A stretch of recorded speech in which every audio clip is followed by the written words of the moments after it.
அனைவருக்கும் வணக்கம். நடைபெற்றுக் கொண்டிருக்கின்ற திராவிட முன்னேற்ற கழக திராவிட மாடல் அரசை வீட்டுக்கு அனுப்ப வேண்டும் என்பதற்காக தேசிய ஜனநாயக கூட்டணியுடைய சார்பாக நடைபெறுகிற இந்த கூட்டணியில் இந்த நிகழ்ச்சியில் கலந்து கொண்டிருக்கின்ற மாவட்ட தலைவர் ரகுராமன் அவர்களே, மாநில பொதுச் செயலாளர் கருப்பு முருகானந்தம் அவர்களே, அனைத்து இந்திய அண்ணா திராவிட முன்னேற்ற கழகத்தினுடைய மாவட்ட செயலாளர் சிட்லப்பாக்கம் ராஜேந்திரன் அவர்களே,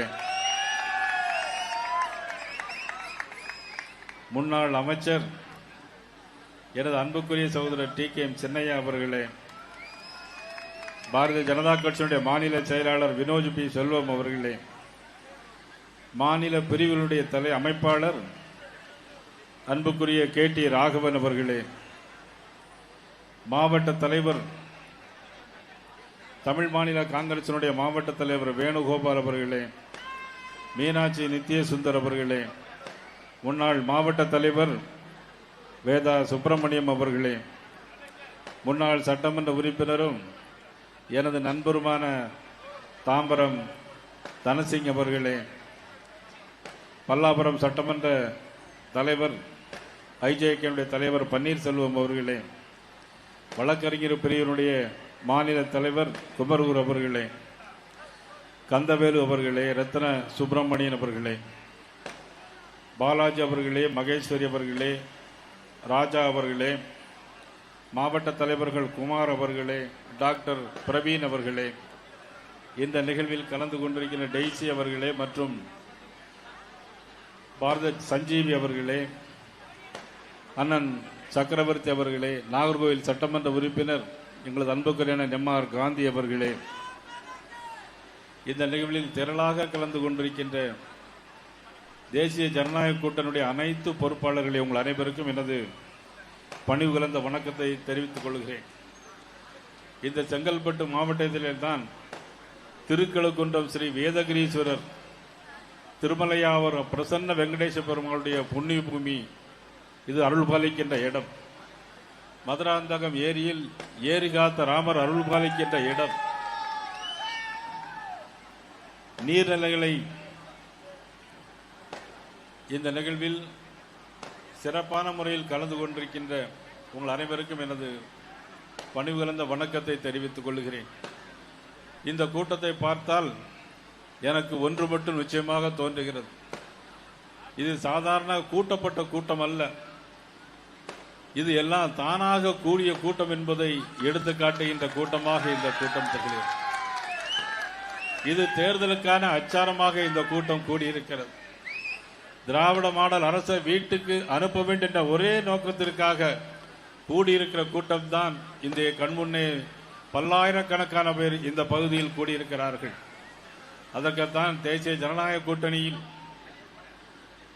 அனைத்து இந்திய அண்ணா திராவிட முன்னேற்ற கழகத்தினுடைய பொதுச் செயலாளர் புரட்சித் தலைவி அம்மாவுடைய அன்பை பெற்றவர், புரட்சித் தலைவருடைய அன்பை பெற்றவர், புரட்சித் தலைவருடைய MGRுடைய ஆட்சியும் புரட்சித் தலைவி அம்மாவுடைய ஆட்சியும் ஒட்டுமொத்தமாக இன்றைக்கு தேசிய ஜனநாயக ஆட்சியாக மாறி மாண்புமிகு நமது உள்துறை அமைச்சர் அமித்ஷாஜி அவர்களும் அண்ணன் EPS அவர்களுமாக சேர்ந்து ஏற்பாடு பண்ணிய கூட்டம் தான் இந்த கூட்டணி. இந்த கூட்டணி நிச்சயமாக ஆட்சி மாற்றத்திற்கு அச்சாரமாக விளங்கப் போகிறது.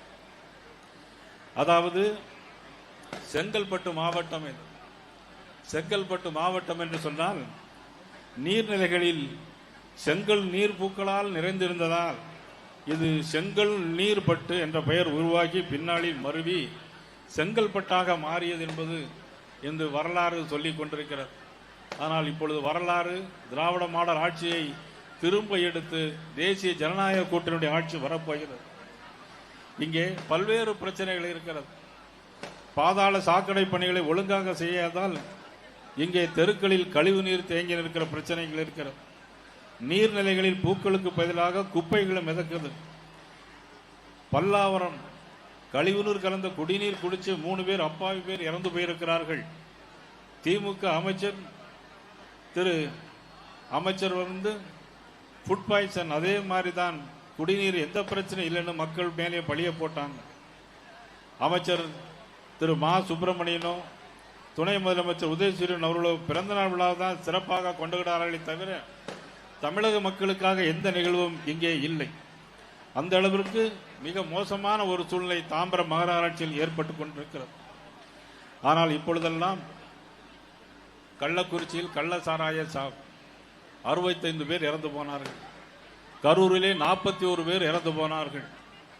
ஆனால் கள்ளக்குறிச்சிக்கு போகாத கால்கள் கரூருக்கு மட்டும் ஏன் போகின்றன என்பதுதான் எங்களுடைய கேள்வியாக இருந்து கொண்டிருக்கிறது. இன்றைக்கு மக்கள் எல்லோரும் முடிவெடுத்து விட்டார்கள், இந்த ஆட்சி மாற்றம் வேண்டும். கரூரில் நடந்த சம்பவத்திற்கு இரவோடு இரவாக முதலமைச்சர் இரவோடு இரவாக வந்தார்கள்.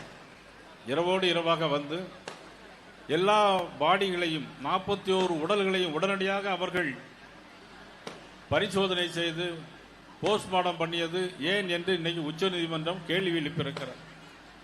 அது மட்டுமல்ல, ஒவ்வொரு பிரச்சனைகளுக்கும் தமிழக பிரச்சனைகள் ஒவ்வொரு பிரச்சனைகளுக்கும் இன்றைக்கு தமிழகத்தில் தமிழக அரசு பதில் சொல்லியாக வேண்டிய ஒரு சூழ்நிலை இருந்து கொண்டிருக்கிறது.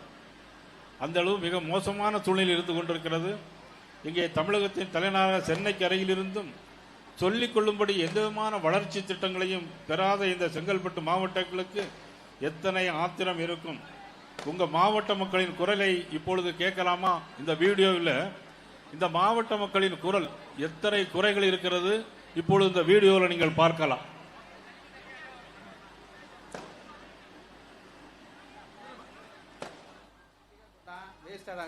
திமுக ஆட்சி ரொம்ப படும் கேவலமா தான் இருக்கு. ஓசி பஸ்ல வராங்க, ஓசி டிக்கெட் ஒரு மாதிரி நக்கலா நையாண்டியா பேசுறாங்க, கிண்டலா பேசுறாங்க. பஸ் ஸ்டாப்ல அங்க பஸ்ஸே நிறுத்தது இல்ல, நிக்காதுன்னு நிக்கிற பஸ்ல கூட நிக்காதுன்னு. பக்கத்திலே 2 சாராய கடை போட்டுக்கிறாங்க. ஒரு வருஷத்துல 10 தாலினா இருக்கிறாங்க இந்த கவர்மெண்ட்ல. சாராயத்தை வித்து வித்து வித்து வித்து என் புள்ள வரைக்கும் நான் எவ்வளவு கஷ்டப்படுறேன் தெரியுமா? வந்து பாருங்க, இப்ப என் கூட வருங்க. என் வீட்டுல எவ்வளவு பிரச்சனை தெரியுமா? 10 மாசம் சம்பாதிச்சா 9 ரூபாய் குடிக்கிறோம், 1 ரூபாய் குழந்தைங்க வீட்டுல கொடுக்குறாங்க. முன்னாடி பாத்தீங்கன்னா தண்ணி நல்லா சூப்பரா இருந்துச்சு, இப்ப காவா நீர் கலந்து வருது. வீடு கட்டணும்னா கூட தண்ணி நல்லா இல்ல, அந்த தண்ணி ஃபுல்லா வருது இல்ல, சாக்கடை தண்ணி. மலேரியா நிமோனியா எல்லாருக்கும் ஜுரம் வந்திருக்கு. பிள்ளைகளெல்லாம் தூக்கிட்டு ஓடத்தான் செய்யறாங்க. சுகாதார சீர்கேடு நிறைய இருக்குது, சட்ட ஒழுங்கு பிரச்சனை நிறைய இருக்குது. நாங்க ரொம்ப எதிர்பார்த்தோம் பெண்களோட பாதுகாப்பு இந்த ஆட்சி எங்களுக்கு நல்லபடி இருக்கும் அப்படின்ற மாதிரி. பட் எதிர்பார்த்தது எங்களுக்கு இல்ல, இருந்ததை விட ரொம்ப மோசமான நிலைமைக்கு தான் இன்னைக்கு பெண்களோட நிலைமை தள்ளப்பட்டிருக்கு. எல்லா பெண்களுக்கும் எல்லா குடும்ப தலைவர்களுக்கும் 1000 ரூபாய் தரேன்னு சொன்னாங்க. வீடு இருந்தா இல்லன்னாங்க, வண்டி இருந்தா. அதான் முதல்ல தேர்தல் உறுதியில சொல்லலையே, அவங்க வாக்குறுதியில சொல்லலையே. குடிநீர் வசதி இல்ல, பாத்ரூம் தண்ணி இல்ல, நைட்டு 2:30 மணி தண்ணி இல்ல. கிட்னி ப்ராப்ளம் ஆள் இல்லாம கல்லு வயிற்றுல கிட்னில கல் இருக்கு, அவங்களுக்கு பாத்ரூம் போக முடியல, மூஞ்சி கழுவ முடியல, குளிக்க முடியல. இது வரைக்கும் தண்ணீரா சுத்தி தான் வரணும், மேல இருந்து கீழே வரேன்.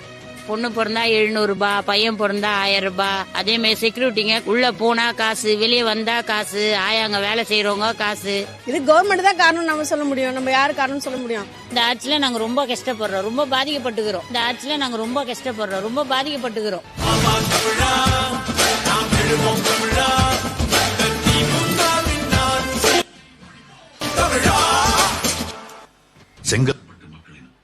இந்த குறைகளெல்லாம் பார்த்தீங்களா? இந்த ஆட்சியில எங்க எடுத்தாலும் லஞ்சம், ஊழல், எங்க எடுத்தாலும் லஞ்ச லாவணியங்கள். சாதாரண பொதுமக்கள் எதையும் வாங்க முடியவில்லை.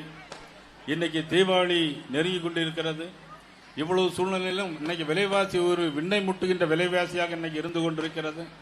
இதெல்லாம் மாற்றி அமைக்க வேண்டும். தமிழகம் வளர்ச்சி அடைந்தது என்று சொல்லிக் கொண்டிருக்கிறார்கள். எங்கே வளர்ச்சி அடைந்திருக்கிறது தெரியுமா? பாலியல் வன்கொடுமையில் வளர்ச்சி அடைந்திருக்கிறது. இன்றைக்கு பெண்களுக்கு எதிரான குற்றங்கள் இன்னைக்கு 52% அதிகமாக இருக்கிறது. குழந்தைகளுக்கு எதிரான குற்றங்கள் 19% அதிகமாகிக் கொண்டிருக்கிறது. போக்சோ குற்றங்கள் 389% இன்றைக்கு அதிகமாகிக் கொண்டிருக்கிறது. அது மட்டுமல்ல, வயதானவருடைய கொலைகள் தமிழகத்தில் தான் அதிகமாக நடைபெற்றுக் கொண்டிருக்கிறது. அது மட்டுமல்ல, இன்றைக்கு சூசைடினுடைய தலைநகரமாக சென்னை தான் விளங்கிக் கொண்டிருக்கிறது. இந்தியாவிலே எந்த மாநிலத்திலும் இல்லாத அளவிற்கு இங்க சூசைடு அதிகமாக பண்றாங்க. காரணம், போதைப் பொருட்கள் அதிகமாகிக் கொண்டே போகிறது. போதைப் பொருட்கள் அதிகமாகி போறதுனால் எல்லாம் சட்ட ஒழுங்கு சீர்கெட்டு போய் அதிலே பல படுகொலைகள் நடைபெறுகிறது. இவ்வளவுக்கும் காரணம் சட்டம் ஒழுங்கு சரியில்லாத காரணத்தினால்தான். 41 பேர் கரூரிலே உயிரிழந்தார்களே, யார் காரணம்? எதற்கு? தமிழக அரசாங்கம் பொறுப்பேற்க வேண்டும். தமிழக முதலமைச்சர் அதற்கு பொறுப்பேற்க வேண்டும். எதிர்கட்சிகள் எங்கு கூட்டம் நடத்தினாலும் எங்களுக்கு அனுமதி கிடையாது. ஆனால் ஆளுங்கட்சியுடைய முதலமைச்சர் எங்கு போனாலும் அவர்களுக்கு அனுமதி கொடுக்கப்படுகிறது. எங்களுக்கு மட்டும் குறுகிய இடங்களை தருகிறார்கள். கரூரில் நடந்த சம்பவத்திற்கு யார் காரணம்? அவர்கள் கேட்ட இடத்தில், கரூரிலே அந்த ரவுண்டானா இடத்தில் அவர்களுக்கு பெர்மிஷன் கொடுத்திருந்தால் நிச்சயமாக இது போன்ற சம்பவங்கள் நடந்திருக்காது. அது மட்டுமல்ல, அங்கே லத்தி சார்ஜ் நடந்திருக்கிறது. அங்கே பேசும்போதே செருப்ப கலத்தை வீசியிருக்கிறார்கள். எல்லோரும் சாக்கடையிலே விழுந்து செத்தவர்கள் பல பேர்கள், வயதானவர்கள், கீழே விழுந்து மிதிப்பட்டவர்கள், இறந்து போனவர்கள் ஏராளம் ஏராளம். இதையெல்லாம் இன்னைக்கு தமிழக மக்கள் பார்த்து கொண்டிருக்கிறார்கள். கள்ளக்குறிச்சியில் மட்டும் 65 பேர் இறந்து போனார்கள். ஆனால் ஒரு பெரிய அதிசயம் என்னன்னா, நம்ம முதலமைச்சர் என்ன செய்வாங்கன்னா, யாராவது ஆக்சிடென்ட்ல இறந்து போயாச்சுன்னா அவங்களுக்கு 2 லட்சம் 3 லட்சம் கொடுப்பாங்க முதலமைச்சர் நிதியிலிருந்து. ஆனா சாராயம் குடிச்சு, அதுலயும் கள்ள சாராயம் குடிச்சு இறந்தா 10 லட்சம் ரூபாய் கொடுப்பாங்க. இதுதான் திராவிட மாடலுடைய ஆட்சி என்பதை இந்த நேரத்திலே மக்கள் அனைவருக்கும் நான் தெரிவித்துக் கொண்டு, எல்லோரும் ஜனநாயக கூட்டணியில் வருகின்ற அத்தனை கூட்டணி கட்சிகளும் ஒன்று சேர்ந்து வருகின்ற தேர்தலில் இவருக்கு ஒரு பாடம் போட்ட வேண்டும். இன்றைக்கு மக்கள் போகின்ற இடங்கள்லாம் எங்களுக்கு ஆரவாரமாக வரவேற்பு கொடுக்கிறார்கள். காரணம், நம்மள ஒன்று சினிமா நடிகர்கள் கிடையாது, மிக சிறந்த பேச்சாளர்களும் கிடையாது. என்று சொன்னாலும் இந்த மக்கள் விரோத அரசை வீட்டுக்கு அனுப்ப வேண்டும் என்பதற்கு ஆதாரமாக ஆதரவு தெரிவிக்கின்ற வகையில் எல்லா மக்களும் இன்னைக்கு நம்மளை வரவேற்கிறார்கள் என்பதை இந்த நேரத்தில் நான் தெரிவித்துக் கொண்டு, இன்னும் ஒரு வீடியோ அதை பற்றி அடுத்த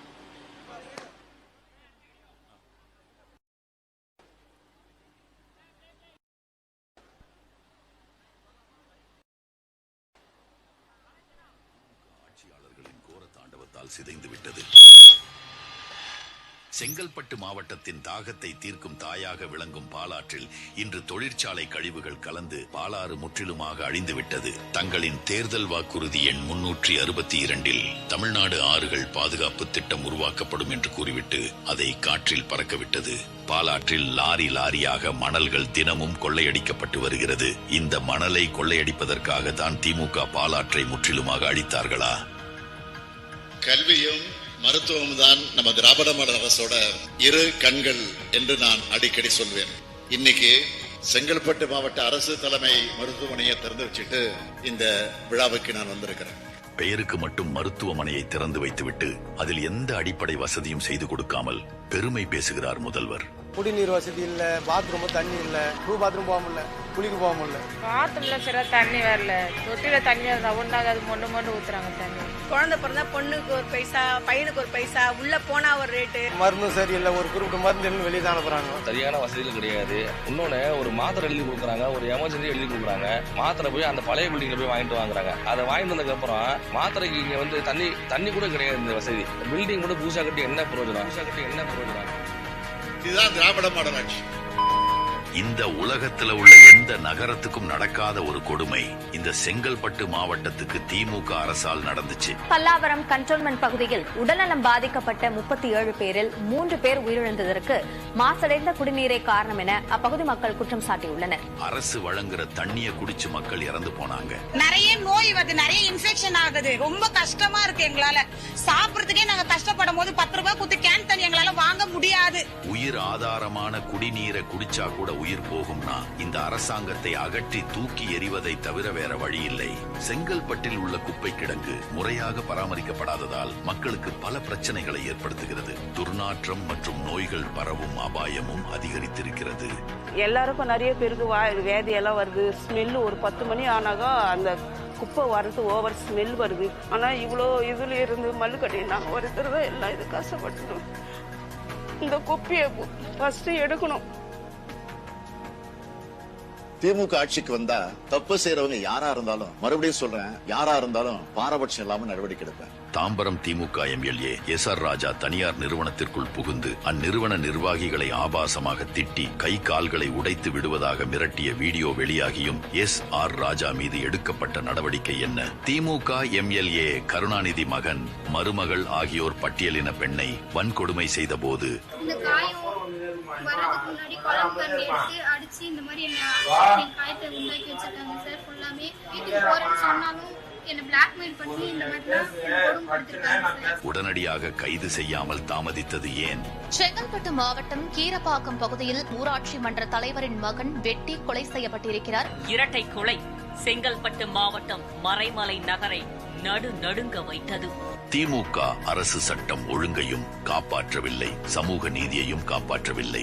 மாறாக குற்றம் செய்யும் உடன்பிறப்புகளை மட்டும்தான் காப்பாற்றுகிறார்கள். இதுதான் திமுக ஆட்சி. இப்படி செங்கல்பட்டை உதாசீனப்படுத்தி ஆட்சி நடத்தி வரும் திமுகவை விரட்டியடித்துவிட்டு செங்கல்பட்டு மாவட்டத்தின் வளர்ச்சியை உறுதி செய்ய தேசிய ஜனநாயக கூட்டணியை ஆதரிப்போம்.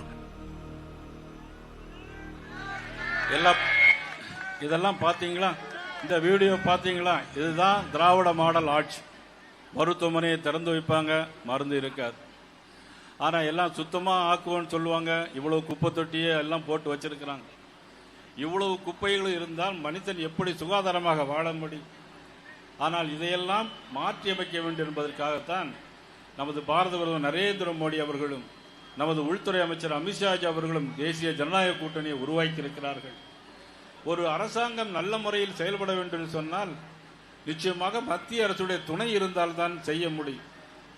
மாநில அரசும் மத்திய அரசும் சேர்ந்து இருந்தால் செய்ய முடியும் என்பதை உணர்ந்தவர் புரட்சி தலைவர் எம்ஜிஆரும் உணர்ந்தவர். நமது எடப்பாடி அவர்களும் என்னை உணர்ந்தார்கள். கடந்த 4 ஆண்டு காலம் மத்திய அரசோடு நல்ல ஒரு ஆட்சியை தந்தவது நமது இபிஎஸ் அவர்கள். தொடர்ந்து அவருடைய தலைமையிலே தமிழகத்தில் ஒரு நல்லாட்சி மலர வேண்டும், திராவிட மாடல் ஆட்சி வீட்டுக்கு அனுப்ப வேண்டும் என்பதற்காக இந்த தேசிய ஜனநாயக கூட்டணி உருவாயிருக்கிறது. எந்த திட்டமும் வரல அப்படிங்கிறாங்க. ஆனால் நம்முடைய மத்திய அரசு இந்த மாவட்டத்திற்கு மட்டுமே செங்கல்பட்டு மாவட்டத்தில் பாலாற்றின் குறுக்கே 4 வழி சாலை தந்தது மத்திய அரசு. ஆனால் அதெல்லாம் மறுக்கிறார்கள் இன்றைக்கு.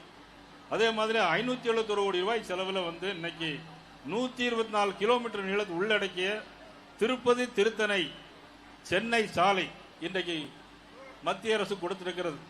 சுமார் 295 கோடி ரூபாய் செலவில் 33 கிலோமீட்டர் உள்ளடக்கிய சென்னை தடா சாலை திட்டத்தை மத்திய அரசு கொண்டு வந்திருக்கிறது. மாண்புமிகு நரேந்திர மோடி அவருடைய அரசு கொண்டு வந்திருக்கிறது.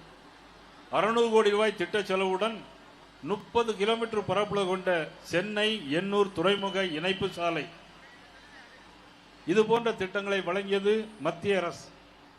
அமிர்த பாரத திட்டத்தின் கீழ் செங்கல்பட்டு ரயில் நிலையத்தை புதுப்பிக்க 22 கோடி ரூபாய் செலவில் மத்திய அரசு நிதி ஒதுக்கிறது. அவ்வளவு ஏன், இன்றைக்கு மாமல்லபுரத்திற்கு சீன அதிபரையே கூட்டிட்டு வந்து நமது மாவட்டத்தையும் தமிழ்நாட்டிற்கும் தமிழுக்கும் பெருமை சேர்த்தவர் நமது பாரத பிரதமர் நரேந்திர மோடி அவர்கள். இந்த மாதிரி உங்கள் மாவட்டத்திற்கு பல்வேறு திட்டங்களை வளர்ச்சி அடைவதற்கு இதுபோன்ற அதிமுக தலைவர்களையும் பாரதிய ஜனதா கட்சி தலைவர்களையும் உருவாக்கி சட்டமன்ற உறுப்பினர்களாக அமைச்சர்களாக இதே மாவட்டத்தில் உருவாவதற்கு தேசிய ஜனநாயக கூட்டணிக்கு நீங்கள் எல்லோரும் வாக்களிக்க வேண்டும் என்று கேட்டு நாம் இன்றிலிருந்து சபதம் ஏற்போம். மது பழக்க வழக்கங்களை தமிழ்நாட்டில் பரவவிடுகின்ற திமுகவிற்கும் போதைப் பொருட்களை வழங்க இருக்கின்ற திமுகவிற்கும் ஆட்சிக்கு இறுதி கற்ற வகையில் முடிவு கற்ற வகையில் நாம் அனைவரும் இன்றிலிருந்து ஒன்றுபட்டு பாடுபட்டு தேசிய ஜனநாயக கூட்டணியில் அங்கம் வைக்கிற ஆட்சியாக தமிழகத்தில் ஒரு ஆட்சி வர வேண்டும் என்று அன்போடு உங்களை எல்லாம் அன்போடு கேட்டுக்கொண்டு மீண்டும் சந்திக்கிறேன். இந்த நிகழ்ச்சியில் பல்வேறு தலைவர்கள் வந்திருக்கிறார்கள். எங்கள் ஐஜேகே தலைவர்கள், எங்களது வெங்கடேசன் போன்றவர்கள் மற்றும் பார்வேந்தர் கட்சியை சேர்ந்தவர்கள் அனைவரும் இந்த நிகழ்ச்சிக்கு வந்திருக்கிறார்கள். அனைவருக்கும் நெஞ்சார்ந்த மனமார்ந்த நன்றியை தெரிவித்து இந்த ஆட்சி மாற்றம் வேண்டும் என்று கேட்டு வாய்ப்புக்கு நன்றி கூறி விடைபெறுகிறேன். நன்றி, வணக்கம்.